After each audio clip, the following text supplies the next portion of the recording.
Sutta Sutta Mahabhaga Padano Padatam Bade Katam Bhagavatim Punyam Yadaha Bhagabang Jukaha.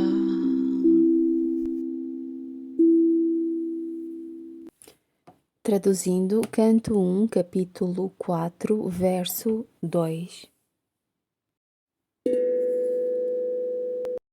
Saunaka diz: Ó sábio Sutta, tu és o mais afortunado e respeitado de todos aqueles que podem recitar e falar.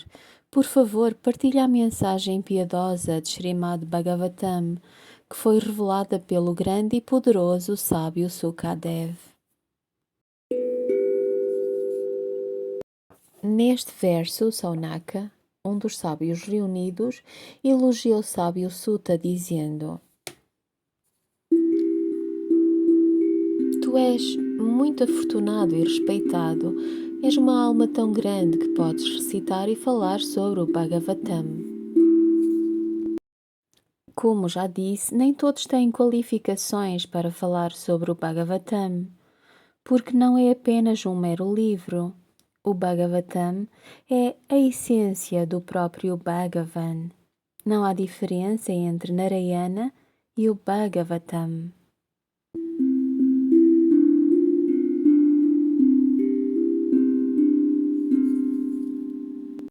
Quando se fala ou ouve o Bhagavatam, há algo a acontecer entre aquele que está a falar sobre isso e aquele que está a ouvir.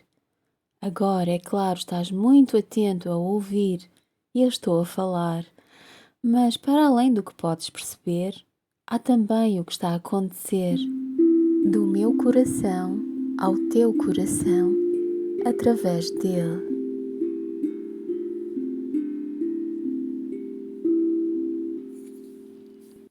E o que é dado do coração não pode ser dado por todos. Podes ser uma pessoa muito sábia, mas isso não significa que vais entender a essência do Bhagavatam. Não significa que vais entender a profundidade. As pessoas podem ser grandes cientistas com um super cérebro, mas quando começamos a falar de espiritualidade, eles não entendem nada. O Bhagavatam não se trata apenas de palavras que podemos ler e falar, mas trata-se também de sentimentos. Saunaka continua a elogiar o sábio Sutta e diz: Tu és verdadeiramente abençoado por ter ouvido o Bhagavatam diretamente da boca do grande sábio Sukadev. E temos muita sorte em ouvi-lo de ti, de beber o néctar que recebeste diretamente da boca de Sukadev. Por favor, diz-nos o que será benéfico para nós. Tu aprendeste os Vedas, os Purana, os Upanishads, o Smriti e outras escrituras do sábio Sukadev e Vedavyasa.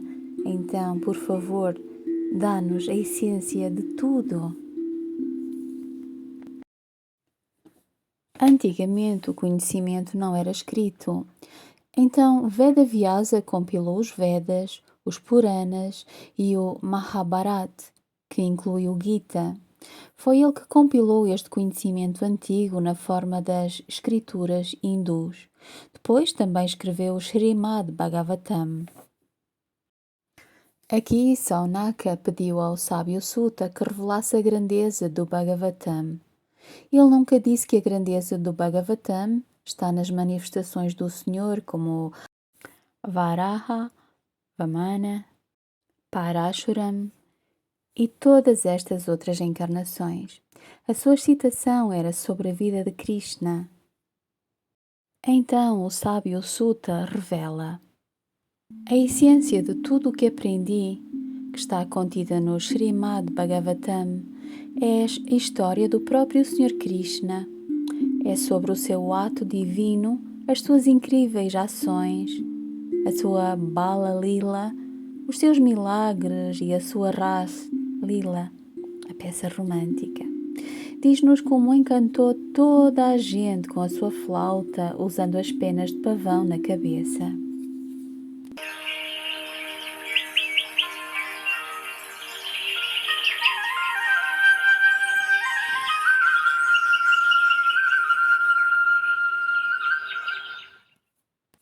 fala-nos da relação que ele teve com os Gupas e as Gupis. Não há palavras que possam descrever a dimensão infinita da divindade de Krishna. Ninguém pode falar da sua grandeza, mas como estás a pedir de uma forma tão querida, vou-te contar um bocadinho acerca disso. Este pequenito sobre o qual vos vou contar, dar-vos já uma boa percepção de Bhakti, uma boa percepção da verdadeira devoção e como se render ao Senhor. Também vos dará uma boa percepção de como o vosso Atma pode ser liberto do ciclo de nascimento e morte, até que finalmente o alcança e habita eternamente com ele. Depois disso, se o Senhor assim o desejar, dissolver-se-á novamente nele. Aqui eu diria que vens dele e vais acabar nele, porque só ele fica, mais ninguém. Fundir-se com Deus significa que ele se revela completamente dentro de ti. É como a analogia do motorista bêbado, quando o coloca de lado e conduz o carro. Da mesma forma, ao pôr essa identidade de lado, então o Senhor assume o controlo do teu veículo, então a tua identidade torna-se apenas Ele. O sábio Sutta revela aos sábios a história do sábio Sukadev. Mais cedo expliquei que sábio Sukadev, numa vida anterior, era o papagaio que costumava trazer as cartas de amor de Radharani a Krishna. Entrou na boca da mulher de Vedavyasa, Vatika, enquanto ela estava a bocejar e depois engravidou.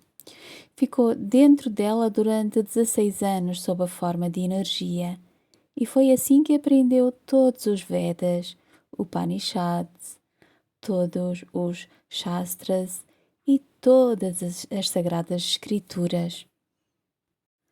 Assimilou todo o conhecimento de Vedavyasa enquanto estava dentro do ventre da mãe, por isso não precisava de sair. Quando chegou a hora certa, Sukadev foi libertado de todos os karmas passados. Claro que durante todos estes anos, Vedavyasa tinha notado que havia uma grande alma dentro do ventre da sua esposa. Quando o Suka nasceu, começou a falar imediatamente. Conhecia os Vedas, os Upanishads e os Puranas. Como as leis da natureza não tiveram o mesmo efeito sobre ele como fariam num ser humano normal, em poucas horas ele era já um jovem.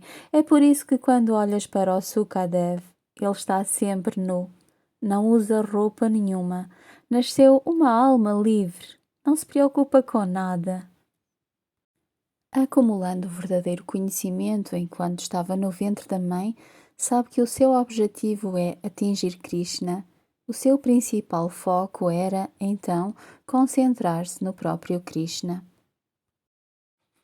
Assim que Sukadev nasceu, foi à floresta fazer penitência para alcançar o Senhor Krishna, mesmo sem esperar pela cerimónia do fio sagrado. Na tradição hindu, há a expressão Brahmin 2 vezes nascido. A pessoa nasce como um Brahmin numa família Brahmin e depois recebe-se a iniciação espiritual como Brahmin através da cerimónia do fio sagrado. Até hoje isto é um sinal muito importante porque é o sinal que mostra às pessoas que se é um Brahmin. Um Brahmin não está ligado à realidade externa. Ser um verdadeiro Brahmin significa que se está ligado a Deus. O fio sagrado, o janeu, não é apenas uma mera corda que é colocada no corpo para ficar bonito. Esta corda simboliza que estamos ligados ao Senhor. Em Bhakti Marga, quando as pessoas são iniciadas como Brahmacharis ou Brahmacharinis completos, também recebem a corda Brahmin. Quando Sukadev partiu sem a cerimónia do fio, Vedavyasa não quis deixá-lo ir.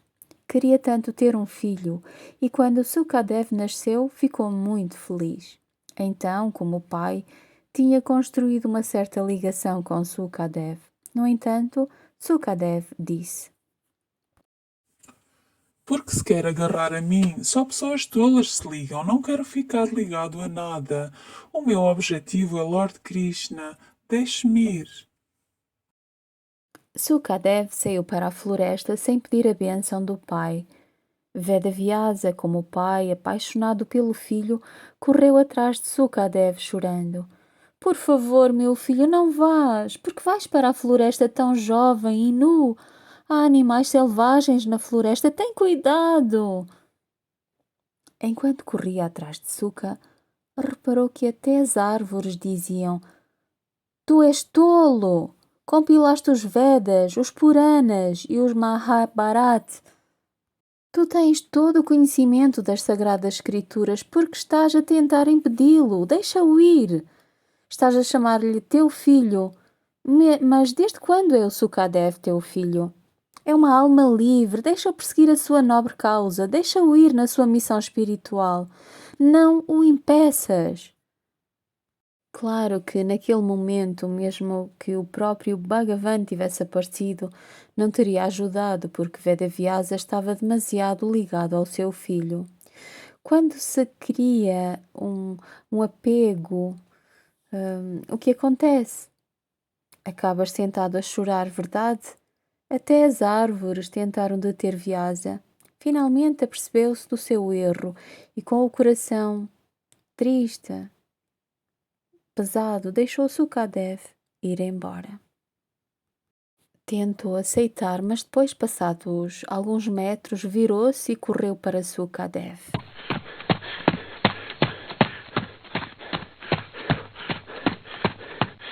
Seguiu Sukadev, vendo a profunda devoção que o seu filho tinha em relação a Narayana. Ele tinha decidido não perturbá-lo, pensando para si mesmo: se este é o seu objetivo, vou deixá-lo ir. Mas, como pai, estou muito desanimado. Não posso deixá-lo ir assim. Devo segui-lo. A mente de Sukadev estava completamente em Krishna. Ele não se incomodou com o ambiente que o rodeava. Que belas árvores, que belo vale! Oh, olha, um animal selvagem! Não. A sua mente tinha virado para dentro e o Senhor Krishna tinha revelado dentro do seu coração o seu aspecto divino. Então ele estava num profundo êxtase divino e não sabia o que estava a acontecer externamente. Onde quer que olhasse, só via Krishna. No caminho para a floresta havia um belo lago com água cristalina.